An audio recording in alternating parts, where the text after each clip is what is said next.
কবর প্রতিদিন ডাক দিয়ে বলে আনা বাইতুদ দুধ।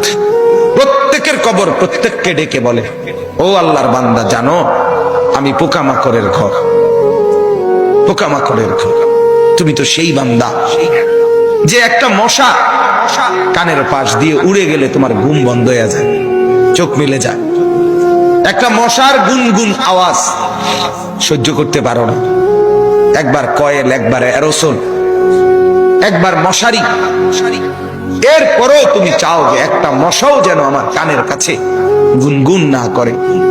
তো 5 ঘন্টার ঘুমের জন্য, 6 ঘন্টার ঘুমের জন্য বান্দা এই যত্ন নিলা, অনন্তকাল কিংবা বছরের পর বছর কবরের যে ঘুম দিবা, পড়ে থাকবা সেই ঘরে, পোকা মাকড়ের ঘর, সেই ঘরে তুমি ঘুমাইবা কেমনে, থাকবা?